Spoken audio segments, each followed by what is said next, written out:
Hello दोस्तों, नमस्कार दोस्तों। आज की इस वीडियो में हम बात करने वाले एक बहुत ही महत्वपूर्ण क्वेश्चन की, जो आईएएस प्री के पेपर में आ चुका है। ठीक है, सीएससी में आ चुका है। और ये राष्ट्रीय खाद्य सुरक्षा अधिनियम से रिलेटेड ये क्वेश्चन जो है यूपीएससी के लिए इम्पॉर्टेंट है, यूपी पीसीएस के लिए इम्पॉर्टेंट है। ठीक है, और भी कॉम्पिटिटिव एग्ज़ाम जितने भी हैं, बीपीएससी, ठीक है, बिहार के लिए, बिहार पब्लिक सर्विस कमीशन के लिए, समझ रहे हैं ना हमारी बात को। झारखंड हो गया। ठीक है, तो ये जितने भी स्टेट गवर्नमेंट जितने भी जॉब हैं, ठीक है, वहाँ पर भी ये पूछा जा सकता है राष्ट्रीय खाद्य सुरक्षा अधिनियम से रिलेटेड। ठीक है, बहुत ही इंपॉर्टेंट वीडियो होने वाला है आपके लिए ये। ठीक है, तो मैं इसका उत्तर आपको विस्तार में बताऊंगा, और जो भी उत्तर मैं बताऊंगा उससे कुछ क्वेश्चन भी बनेंगे और उस क्वेश्चन से आंसर भी बनेंगे, तो नए क्वेश्चन भी आपको मिलेंगे और उस नए क्वेश्चन के आंसर भी मिलेंगे आपको, जहाँ से क्वेश्चन बनाए जाते हैं। ठीक है, तो आप इस वीडियो को स्किप मत करिएगा, वीडियो को पूरा देखिएगा, तभी आपको समझ में आएगा। और एक एक पॉइंट आप ध्यान से सुनिएगा और एक एक लाइन अच्छे से तैयार करिएगा, क्योंकि जो भी क्वेश्चन पूछा गया है लेंथी पूछा गया है। ठीक है, और बहुत ही इम्पॉर्टेंट है, ये समझिए, लेंथी क्वेश्चन है, लंबा पूछा गया है क्वेश्चन, और उसको एक एक पॉइंट लाइन पढ़ने में टाइम भी लग जाता है क्वेश्चन। और अगर आपको तैयार रहेगा तो आप जैसे ही पढ़ेंगे राष्ट्रीय खाद्य सुरक्षा अधिनियम से रिलेटेड, तो फिर आप उसको ध्यान से पढ़ेंगे और बस टिक लगाएंगे तुरंत, ज़्यादा टाइम भी नहीं लगेगा। ठीक है, तो आप वीडियो को स्किप मत करिएगा, और अभी तक हमारे चैनल को आपने सब्सक्राइब नहीं किया है तो सब्सक्राइब कर दीजिए दोस्तों, और वीडियो को ज़्यादा से ज़्यादा शेयर करें अपने मित्रों के साथ, और प्लीज़ दोस्तों लाइक कर दीजिएगा वीडियो को। ठीक है, तो अब हम आगे बढ़ते हैं। अब हम आगे बात करने वाले हैं केंद्र सरकार द्वारा, केंद्र सरकार द्वारा राष्ट्रीय खाद्य सुरक्षा अधिनियम 2013। ठीक है, स्टेट गवर्नमेंट नहीं, सेंट्रल गवर्नमेंट की बात हो रही है। ठीक है, नंबर एक पॉइंट बहुत ही इंपॉर्टेंट पॉइंट है, सारे लाइन क्लियर हो जाएंगे आपको, और तैयार भी आपको रखने हैं। ठीक है, भूलने नहीं है, तो ध्यान से सुनिएगा। पहला लाइन बहुत ही इंपॉर्टेंट, फर्स्ट पॉइंट, केंद्र सरकार द्वारा, सेंट्रल गवर्नमेंट द्वारा राष्ट्रीय खाद्य सुरक्षा अधिनियम 2013। ठीक है, राष्ट्रीय खाद्य सुरक्षा अधिनियम 2013 10 सितंबर 2013 को अधिसूचित किया गया। नंबर एक पॉइंट तैयार कर लेना, राष्ट्रीय खाद्य सुरक्षा अधिनियम केंद्र सरकार द्वारा 2013 10 सितंबर 2013 को अधिसूचित किया गया। जो राष्ट्रीय खाद्य सुरक्षा अधिनियम 2013 है वो 10 सितंबर 2013 को केंद्र सरकार द्वारा अधिसूचित किया गया। नंबर एक लाइन जो भी बहुत ही इंपॉर्टेंट है, और आप तैयार करते चलिए कि केंद्र सरकार द्वारा राष्ट्रीय खाद्य सुरक्षा अधिनियम 2013 10 सितंबर 2013 को अधिसूचित किया गया। अब हम दूसरे पॉइंट की बात करने वाले हैं। दूसरा पॉइंट क्या है? पहला पॉइंट तो याद हो गया कि केंद्र सरकार द्वारा राष्ट्रीय खाद्य सुरक्षा अधिनियम जो 2013 था वो 10 सितंबर 2013 को अधिसूचित किया गया। पहली लाइन तैयार हो गई। दूसरा लाइन बहुत ही इंपॉर्टेंट है, ठीक है, क्योंकि क्वेश्चन लेंथी आते हैं राष्ट्रीय खाद्य सुरक्षा अधिनियम से रिलेटेड, ये समझ लीजिए। ठीक है, और इस तरह के लाइन आपको क्लियर रखने हैं। ठीक है, तो ध्यान से सुनिएगा, दूसरा इंपॉर्टेंट है, दूसरी लाइन भी बहुत ही इंपॉर्टेंट है कि इस अधिनियम का मतलब है राष्ट्रीय खाद्य सुरक्षा अधिनियम 2013 का उद्देश्य एक गरिमापूर्ण जीवन जीने के लिए, क्या, एक गरिमापूर्ण जीवन जीने के लिए लोगों को वहनीय मूल्यों पर अच्छी गुणवत्ता के खाद्यान्न की पर्याप्त मात्रा उपलब्ध कराते हुए उन्हें मानव जीवन चक्र दृष्टिकोण में खाद्य और पौष्टिक सुरक्षा प्रदान करना है। ठीक है, दूसरा क्या है, ध्यान समझ में आया कि नहीं, कि जो ये अधिनियम है राष्ट्रीय खाद्य सुरक्षा अधिनियम 2013, इसका उद्देश्य एक गरिमापूर्ण जीवन जीने के लिए, पहली बात तो ये आपको क्लियर हो गई। ठीक है, लोगों को वहनीय मूल्यों पर अच्छी गुणवत्ता के, क्या, अच्छी गुणवत्ता के, ठीक है, खाद्यान्न का मतलब खाने के सामान, ठीक है, खाद्यान्न की पर्याप्त मात्रा उपलब्ध कराते हुए उन्हें मानव जीवन, ठीक है, मानव जीवन चक्र दृष्टिकोण में खाद्य और पौष्टिक सुरक्षा प्रदान करना है। दूसरा पॉइंट क्लियर हो गया होगा, दूसरा पॉइंट आपका क्लियर हो गया, ठीक है। तो तीसरा पॉइंट क्या कहता है, इस अधिनियम मतलब राष्ट्रीय खाद्य सुरक्षा अधिनियम 2013 के तहत लक्षित सार्वजनिक वितरण प्रणाली टीपीडीएस के अंतर्गत राज्य सहायता सब्सिडी, सब्सिडी का मतलब होता है राज्य सहायता, ठीक है।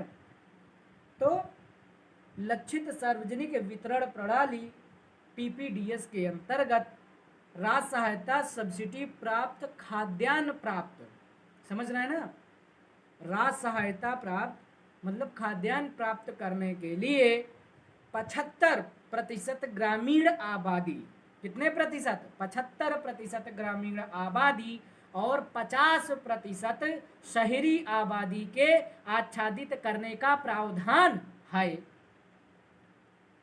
ठीक है, समझ रहे हैं ना बात को। मतलब कि तीसरे पॉइंट में बताया गया कि जो राष्ट्रीय खाद्य सुरक्षा अधिनियम 2013 लगाया गया है उसके तहत लक्षित सार्वजनिक वितरण प्रणाली टीपीडीएस के अंतर्गत राज्य सहायता प्राप्त खाद्यान्न प्राप्त करने वाले या फिर करने के लिए 75% 75% ग्रामीण आबादी के लोग, समझ गए ना, और 50% शहरी आबादी के लोग के आच्छादित करने का प्रावधान है, समझ रहे ना बात को। अब हम आगे बढ़ते हैं, अब हम आगे बात करते हैं चौथे पॉइंट की, जो कि बहुत ही इंपॉर्टेंट है, ठीक है। तो ध्यान से सुनिएगा, जो पात्र व्यक्ति हैं, ठीक है, चौथे पॉइंट में बताया गया है कि जो पात्र व्यक्ति हैं, ठीक है, बहुत ही इंपॉर्टेंट, ध्यान से सुनिएगा, पात्र व्यक्ति, जितने भी पात्र व्यक्ति का मतलब होता है जितने जिनके जो है एज हो गए हैं उन वो जो है राज्य सहायता लेने के जो है पात्र हैं, समझ रहे हैं ना बात को हमारी, मतलब उनके हक में है, ठीक है। तो पात्र व्यक्ति का मतलब ये है कि वो राज्य सहायता प्राप्त कर सकते हैं, ठीक है।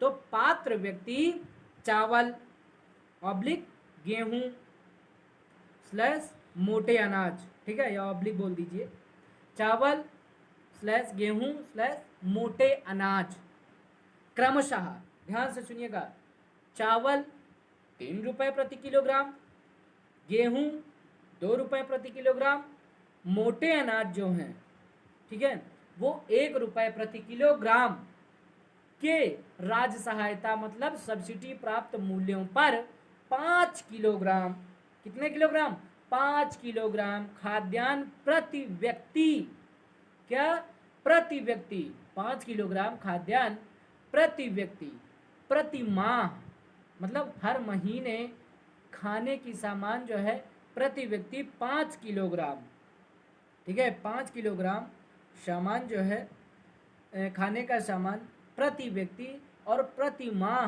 प्राप्त करने का हकदार है, समझ गए ना हमारी बात को। आगे बढ़ते हैं, जो कि बहुत ही इम्पोर्टेंट पॉइंट है, ठीक है, कि इस अधिनियम में, ठीक है, इस अधिनियम का मतलब है राष्ट्रीय खाद्य सुरक्षा अधिनियम 2013 में महिलाओं और बच्चों के लिए पौष्टिक सहायता पर भी विशेष ध्यान दिया गया है, बहुत ही इंपॉर्टेंट लाइन है, ठीक है। इस अधिनियम में महिलाओं और बच्चों के लिए पौष्टिक सहायता पर, क्या, कौन सी सहायता, पौष्टिक सहायता पर भी विशेष ध्यान दिया गया है, समझ गया ना। आगे हम बढ़ते हैं 5वें पॉइंट पर। 5वां पॉइंट क्या कहता है, बहुत ही इंपॉर्टेंट पॉइंट है कि गर्भवती महिलाएं जो हैं, ठीक है, और स्तनपान कराने वाली माताएं गर्भावस्था के दौरान तथा बच्चे के जन्म के 6 माह बाद भोजन के अलावा कम से कम 6,000 रुपये का मातृत्व लाभ प्राप्त करने की भी हकदार हैं, समझ रहे हैं ना बात को हमारी। अब आगे बढ़ते हैं, 6वें पॉइंट की हम बात करते हैं। तो हकदारी के जो है खाद्यान्नों एवं भोजन, ठीक है, हकदारी के लिए खाद्यान्नों एवं भोजन की आपूर्ति नहीं किए जाने की स्थिति में, जो हकदार हैं मतलब खाद्यान्न एवं भोजन के लिए, तो खाद्यान्न एवं भोजन की आपूर्ति मतलब पूर्ति ना हो रही है या फिर आपूर्ति नहीं किए जाने की स्थिति में, मतलब खाद्यान्नों एवं भोजन की आपूर्ति नहीं किए जाने की स्थिति में लाभार्थी खाद्य सुरक्षा भत्ता प्राप्त करेंगे, ठीक है। मतलब ये जो हकदारी हैं खाद्यान्न एवं भोजन की जो आपूर्ति हो रही है या फिर आपूर्ति नहीं किए जाने की स्थिति में लाभार्थी जो है, ठीक है, खाद्य सुरक्षा जो है भत्ता प्राप्त करेंगे। समझ गए ना, मतलब जिन जिन लोगों को या फिर खाद्य एवं भोजन की आपूर्ति नहीं कर पा रहे हैं, ठीक है, जो हकदार हैं लेने के, ठीक है, तो वे जो है लाभार्थी खाद्य सुरक्षा भत्ता प्राप्त करेंगे। अब नंबर 7 पॉइंट पे आते हैं, जो कि लास्ट पॉइंट है, बहुत ही इंपॉर्टेंट पॉइंट है कि राशन कार्ड जारी करने के प्रयोजनार्थ परिवार में 18 वर्ष या उससे अधिक आयु की सबसे बड़ी महिला को परिवार का मुखिया माना जाएगा। समझ रहे हैं ना, मतलब ये कि राशन कार्ड जारी करने के प्रयोजनार्थ जो है परिवार में 18 वर्ष या फिर उससे अधिक आयु की, क्या मतलब 18 वर्ष हो या फिर उससे अधिक आयु की, 18 वर्ष से अधिक आयु की सबसे बड़ी महिला को परिवार का मुखिया माना जाएगा। समझ गए ना। अब मैं आपको बताने वाला हूँ क्वेश्चन का आंसर। तो भैया पहले क्वेश्चन तो पढ़ लीजिए, ठीक है, आपको खुद आंसर मिल जाएगा। आप समझ रहे हैं ना बात हमारी। जो भी मैंने आपको बता दिया है उससे आप क्वेश्चन भी ढूंढ लेंगे और उसका उत्तर भी। तो भैया क्वेश्चन तो मैंने आपको शुरू में ही बता दिया था, फिर से पढ़ लीजिए आप, ठीक है। तो चलिए हम बताते हैं आपको। राष्ट्रीय खाद्य सुरक्षा अधिनियम 2013 के अधीन बनाए गए उपबंधों के संदर्भ में निम्नलिखित कथनों पर विचार कीजिए। क्वेश्चन में क्या पूछा है, राष्ट्रीय खाद्य सुरक्षा अधिनियम 2013 के अधीन बनाए गए उपबंधों के संदर्भ में निम्नलिखित कथनों पर विचार कीजिए। नंबर 1 पॉइंट क्वेश्चन में क्या पूछा गया है, केवल वे ही परिवार सहायता प्राप्त खाद्यान्न लेने की पात्रता रखते हैं जो गरीबी रेखा से नीचे बीपीएल श्रेणी में आते हैं। दूसरा पॉइंट क्या बताया गया है कि परिवार में 18 वर्ष या उससे अधिक उम्र की सबसे अधिक उम्र वाली महिला ही राशन कार्ड निर्गत किए जाने के प्रयोजन से परिवार का मुखिया होगी। आगे बढ़ते हैं। तो मैंने क्या कहा कि अभी पूरा क्वेश्चन नहीं हुआ। अब बात करते तीसरे पॉइंट में क्या कहा है कि गर्भवती महिलाएं एवं दुग्ध पिलाने वाली माताएं गर्भावस्था के दौरान और उसके 6 महीने बाद तक प्रतिदिन 1600 कैलोरी वाला राशन घर ले जाने की हकदार हैं। तीसरे पॉइंट में ये कहा।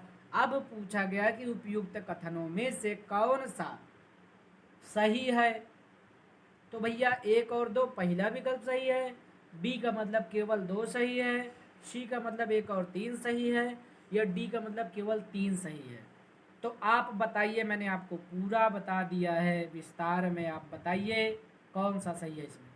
तो चलिए मैं आपको बता देता हूँ कि भाई जो मैंने आपको फिर से मैं क्वेश्चन दिखा दे रहा हूँ, ठीक है, कि भाई जो पहला पॉइंट है केवल वे ही परिवार बताया जा रहा है क्वेश्चन में कि केवल वे ही परिवार सहायता प्राप्त खाद्यान्न लेने की पात्रता रखते हैं जो गरीबी रेखा से नीचे बीपीएल श्रेणी में आते हैं। तो क्या ऊपर था क्या कि जो राष्ट्रीय खाद्य जो अधिनियम लगाया गया है 2013 में, ठीक है, जो राष्ट्रीय खाद्य सुरक्षा अधिनियम लगाया गया है 2013 में, ठीक है, तो उसमें क्या ये आता है पहला पॉइंट?